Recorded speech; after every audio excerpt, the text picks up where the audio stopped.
आज इस हिंदी दिवस समारोह पर उपस्थित हैदराबाद नगर के सभी सम्माननीय नागरिक बंधुओं, सभी सम्माननीय माताओं बहनों, मंच पर आसीन परम सम्माननीय श्री लोनिया जी, मेरे सहयोगी भाई श्रीधर राव जी, अन्य सभी को मैं आज प्रणाम करता हूं।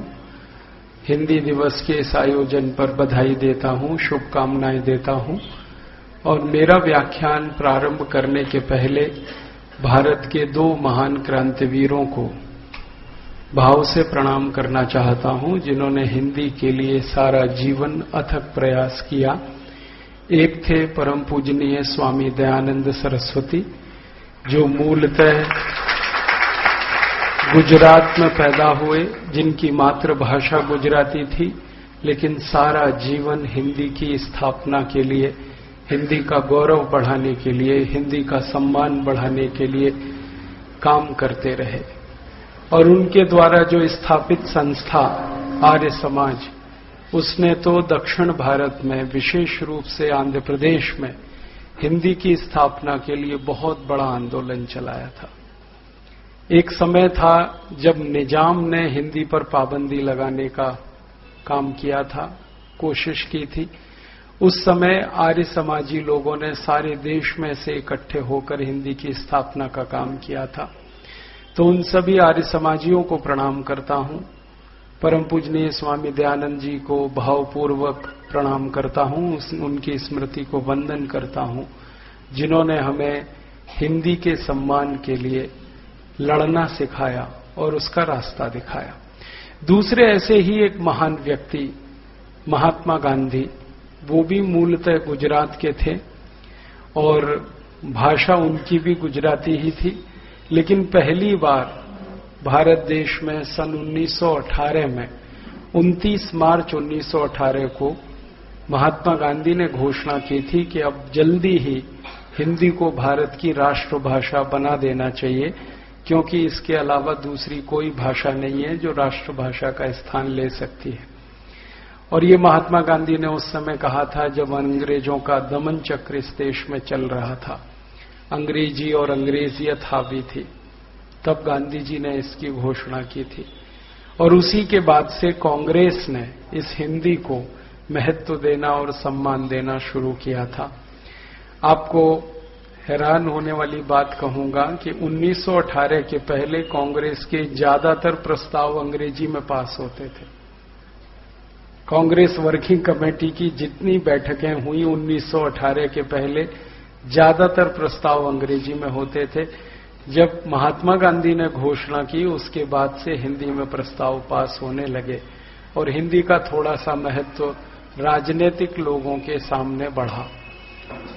तो मैं महात्मा गांधी की स्मृति को प्रणाम करता हूं, जिन्होंने हिंदी के लिए बहुत ताकत से, बहुत जोर से सारे देश में प्रयास किया और इस हद तक प्रयास किया कि किसी भी क्षेत्र में महात्मा गांधी गए 1918 के बाद हर जगह हिंदी में बोले, हर जगह हिंदी में बोले। केरल गए तो हिंदी में बोले, यहां आंध्र प्रदेश आए तो हिंदी में बोले, कर्नाटक गए तो हिंदी में बोले। और एक दिन तो उन्होंने यहां तक कह दिया था कि सारी दुनिया को बता दो कि मोहनदास करमचंद गांधी अंग्रेजी भूल गया।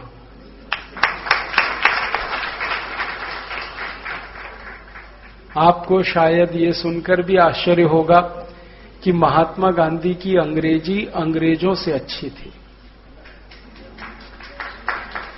वो जब अंग्रेजी लिखते थे और अंग्रेजी में कई बार बात करते थे 1918 के पहले, तो उनकी अंग्रेजी कई अंग्रेजों से अच्छी थी।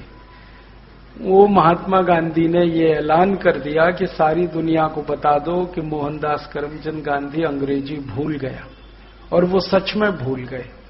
उसके बाद से 29 मार्च 1918 के बाद एक दिन भी ऐसा नहीं आया जब महात्मा गांधी ने अंग्रेजी में बात की हो या अंग्रेजी में लिखा हो या अंग्रेजी में किसी को संबोधित किया। कई बार ऐसे मौके आए जब लंदन में उन्हें अंग्रेजों से बात करनी थी, तो भी उन्होंने हिंदी का आग्रह रखा और अंग्रेजों ने कहा कि आप तो अंग्रेजी जानते हैं, तो उनका मैं भूल गया, जानता तो था, अब मैं भूल गया। तो अंग्रेजों को उनकी हिंदी समझने के लिए दुभाषिया रखना पड़ा। ऐसे हिंदी के प्रबल आग्रही महात्मा गांधी, ऐसे ही प्रबल आग्रही परम पूजनीय स्वामी दयानंद सरस्वती, इन दोनों को प्रणाम करते हुए मेरे व्याख्यान की शुरुआत करूंगा। हम सब हिंदी दिवस मनाते हैं 14 सितंबर को सारे देश में, और ये शायद हमें इस बात की याद दिलाने के लिए है कि हिंदी को अभी राष्ट्रभाषा का स्थान मिलना बाकी है। इसलिए हर साल हम अपने को तैयार करते हैं और अपने संकल्पों को नया करते हैं, ताकि अगले 1 साल तक जहां जहां संभव हो लड़ सकें। हमारे भारत का दुर्भाग्य है, सच बात है, कि आजादी के 64 साल के बाद भी हमारी राष्ट्रभाषा को हम संवैधानिक स्थान नहीं दिला पाए, और संवैधानिक स्थान चूंकि नहीं है हिंदी को, इसलिए सरकारी महकमे में, सरकारी कामों में हिंदी की इज्जत नहीं है। ये सच है कि भारत में सबसे ज्यादा हिंदी बोली जाती है, हिंदी पढ़ी जाती है, हिंदी समझी जाती है, सबसे ज्यादा। और भारत के अलावा दुनिया में इस समय दूसरे नंबर की सबसे बड़ी भाषाओं में दूसरे नंबर की भाषा है हिंदी। पहले स्थान पर मानी जाती है चीनी भाषा। 138 करोड़ लोग उसे बोलते हैं, समझते हैं, सुनते हैं, पढ़ते हैं। उसके बाद करीब 120 करोड़ लोग हैं सारी दुनिया में जो हिंदी बोलते हैं, समझते हैं, पढ़ते हैं, जानते हैं। और इन 120 करोड़ में 100 करोड़ से ज्यादा तो भारत में है और करीब 20 करोड़ भारत के बाहर है। दुनिया में ऐसे कई देश हैं, जैसे मॉरिशस है, जहां पर हिंदी बोली जाती है, पढ़ी जाती है, समझी जाती है। सूरीनाम है, जहां पर हिंदी बोली जाती है, समझी जाती है, पढ़ी जाती है। ऐसे करीब 5-7 देश हैं भारत के अलावा। तो इन सभी देशों में और भारत में हिंदी बोलने, पढ़ने, समझने वालों की संख्या 120 करोड़ है। तो चीनी भाषा 138 करोड़ और हिंदी 120 करोड़। दुनिया की दूसरी सबसे बड़ी भाषा है हिंदी। लेकिन हमारे देश में दुर्भाग्य ऐसा कि हम इसको संवैधानिक स्थान नहीं दिला पाए या संवैधानिक इज्जत नहीं दिला पाए। उसका कारण है, और वो कारण है हमारे देश की राजनीतिक व्यवस्था। हमारे देश की राजनीतिक व्यवस्था के बारे में एक पुरानी बात कहते हुए शुरू करता हूं। जब हम आजाद होने वाले थे और अंग्रेजों ने ये तय कर लिया था कि भारत से वो चले जाएंगे, ये बात है सन 1945 के आसपास।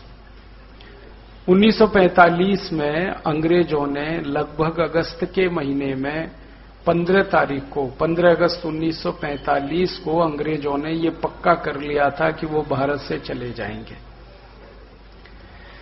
उसी समय दूसरा विश्व युद्ध समाप्त हुआ था और जापान ने अंग्रेजों के सामने आत्मसमर्पण किया था।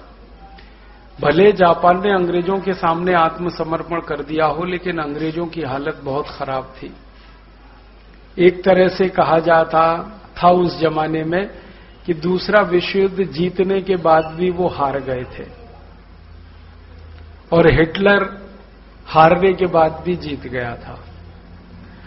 उसमें हुआ ये था कि इंग्लैंड पूरी तरह से तबाह हो गया था, अर्थव्यवस्था चौपट हो गई थी, राजनीति पूरी बिल्कुल नपुंसक और दिवालियापन की तरफ थी इंग्लैंड में।